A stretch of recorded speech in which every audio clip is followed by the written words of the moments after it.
achei dos Pergaminhos Vermelhos da Magia, o primeiro livro da trilogia As Maldições Ancestrais, conhecido carinhosamente pelos fãs como trilogia Malek. Vamos lá então? Vim aqui, gente, bem cheia dos brilhos, dos anéis, colares e tal, inspirada no meu personagem favorito, que é o Magnus. Eu adoro, eu acho ele um personagem muito misterioso, e aí ao longo dos livros a gente foi sabendo um pouco mais sobre ele, a gente conhece mais sobre ele nesse livro, e eu amei. É um personagem que eu gosto muito. Esse, então, como eu disse, é o primeiro livro dessa trilogia. O segundo livro é The Lost Book of White, vai ser lançado em setembro de 2020, isso lá nos Estados Unidos, né? Quem sabe, né, gente, a Galera Record não lança simultaneamente, já aconteceu, né? Tomara. E o terceiro livro é The Black Book of the Death. E não sei quando esse livro vai ser lançado, porque provavelmente ele ainda tá sendo escrito, né, gente?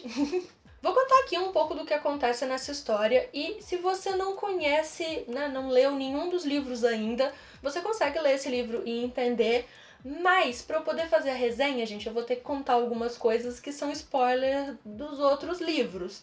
Assim, se você já assistiu ao filme e a série e tal, você já sabe de muita coisa, mas se você ainda não conhece, eu sugiro que você volte nesse vídeo depois que você lê os livros para não estragar a sua experiência. Então, essa história ela vai se passar durante os acontecimentos de Cidade dos Anjos Caídos. Então terminou a guerra, o Valentim tá morto, e aí o Alec e o Magnus resolvem fazer uma viagem romântica pela Europa para se conhecerem melhor. Estão ali, né, no início do relacionamento e tal. E é muito interessante porque no livro Cidade dos Anjos Caídos, a gente vê que os personagens não estão ali presentes, eles estão mandando cartão postal, mandando mensagem e tal. Ai, queria que vocês estivessem aqui, só que não.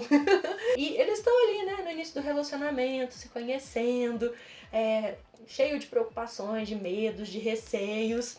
E estão lá, né, na sua viagem romântica.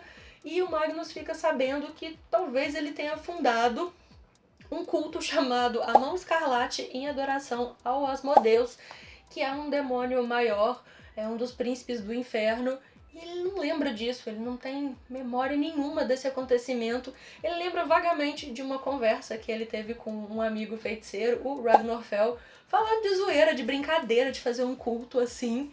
Mas o Ragnarfell morreu na guerra, né? O Sebastian matou ele. E não tem como ele então conversar com um amigo e descobrir sobre isso.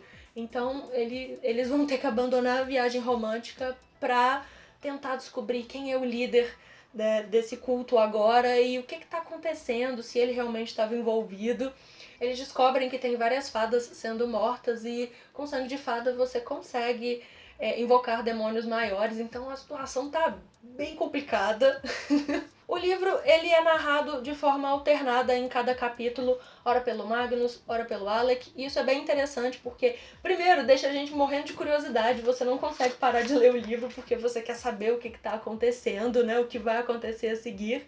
E também é interessante porque a gente sabe o que cada um tá pensando, o que cada um tá sentindo. Então, né, gente, o Magnus é um feiticeiro, né, vive muitos anos, imortal, ele tem muita história aí, muito passado, e ele quer ir contando aos poucos algumas coisas pro Alec, mas ao mesmo tempo ele tem receio, né, de chegar uma hora que ele vai contar alguma coisa que vai decepcionar o outro e ele vai desistir do relacionamento, ou vai colocar ele em perigo, inclusive com relação à Clave.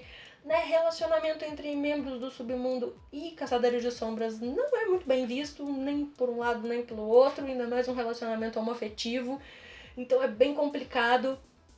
O Alec até sofre bastante rejeição em alguns ambientes em que ele tá com o Magnus, porque, né, é um caçador de sombra, o que ele tá fazendo lá?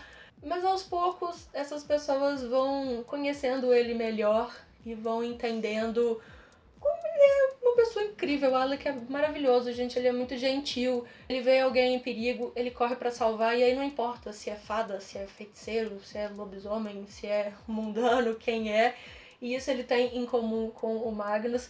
Tem um capítulo extra aqui no final, que é quando o Magnus, né, já conhece ali o Ragnarfell, e eles conhecem a Catarina Loss. Ela está literalmente queimando numa fogueira, e aí o Magnus corre pra salvar ela, mas ele não para pra pensar, tipo, tá, depois, o que eu faço com ela? Então, isso os dois personagens têm em comum, o Alec e o Magnus, de correr pra salvar o outro sem pensar em si, sem pensar no que vai fazer depois. Isso é muito importante pro futuro ali do Alec na Clave, principalmente.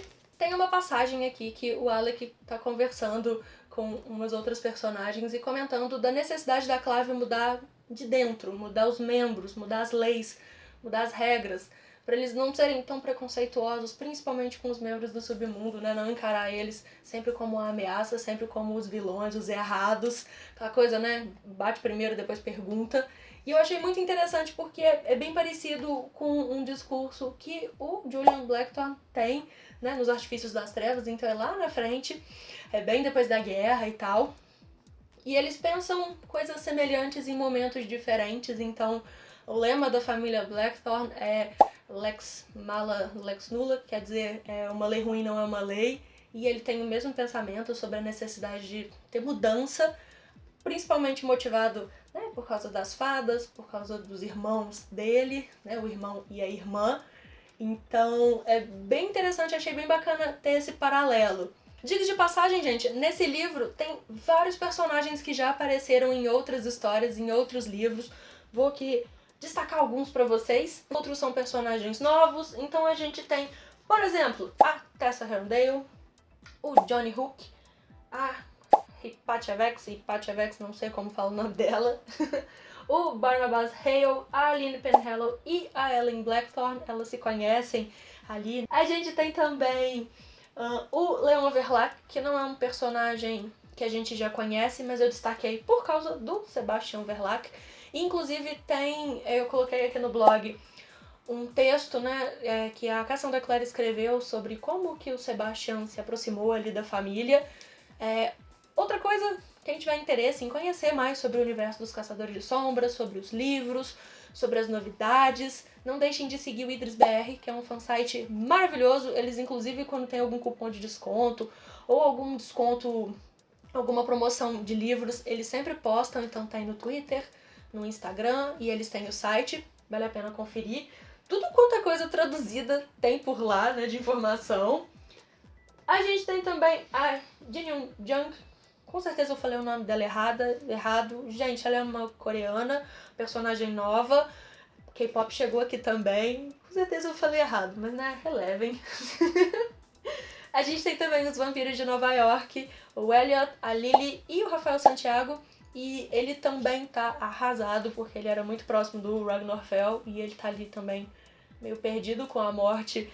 Ele não considera talvez um amigo, mas é uma pessoa que ele tem consideração. A gente tem também o lobisomem Bate Velasquez, que aparece na coleção dos Instrumentos Mortais. A gente tem também o Malcolm Fade, o príncipe da corte Ancili, o Adam. E além disso a gente conhece o Mercado das Sombras de Paris. Desde os Artifícios das Trevas a gente vem conhecendo esses mercados das sombras. Tem até um livro, este livro, que conta mais sobre os mercados das sombras e tem vários outros personagens e várias outras coisas muito interessantes contadas nesse livro. Inclusive, isso é uma coisa que eu gosto muito nos livros da Cassandra Clare, como que todos os personagens, eles estão interligados, mesmo os personagens secundários, eles têm arcos interessantes, histórias complexas, e ela coloca personagens, seja LGBTQI+, de etnias diferentes, de corpos diferentes, que tem ali alguma deficiência, alguma dificuldade, ela coloca esses personagens de forma natural. Porque, né, gente, é assim que as pessoas são, né? Elas estão lá vivendo a vida delas e é da mesma forma no livro, elas estão ali. Não necessariamente isso vai ser alguma coisa, tipo, importante pra história, né? São pessoas, só isso. E ela conta também, a autora conta nos agradecimentos, sobre a dificuldade que ela teve de publicar os livros por causa de ter personagens LGBTQ. E desde o início, né, então ela queria que esses personagens estivessem presentes, mas só pelos personagens estarem lá, os livros eram considerados conteúdo sexual, conteúdo impróprio, mesmo que o personagem nem desse um beijo, gente. Pode matar os demônios, sangue pra tudo quanto é lado, ícor, mas não pode ter um beijo de dois personagens gays, aí já é demais. Mas, mesmo assim, ela foi colocando ali sutilmente, né, esses personagens, e vários jovens pediam, né, nas livrarias, nas bibliotecas, queriam ler sobre esses livros. O primeiro teste dela, vamos dizer assim, foi As Crônicas de Bane, que foi um sucesso. Eu amo, inclusive. O que aconteceu no Peru para Magnus ser expulso do Peru? Nunca saberemos. Ser banido, nunca saberemos. E os fãs amaram, tiveram muito carinho pelo personagem e principalmente pelo casal.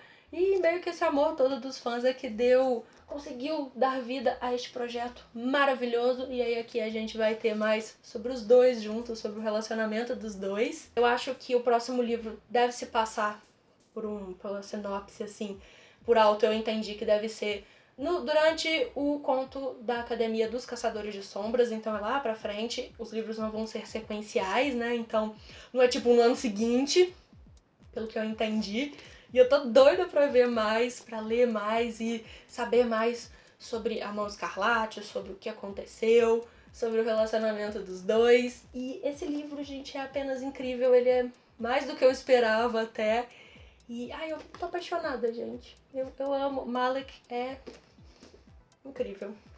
Se vocês quiserem então mais informações, não deixem de passar no blog. Se você gostou do vídeo, não esquece de dar o like, compartilhar pra todo mundo ver também. Se inscreve no canal caso você ainda não seja inscrito. Não deixe de ativar o sininho. Toda sexta-feira tem vídeo novo por aqui. E a gente se vê no próximo.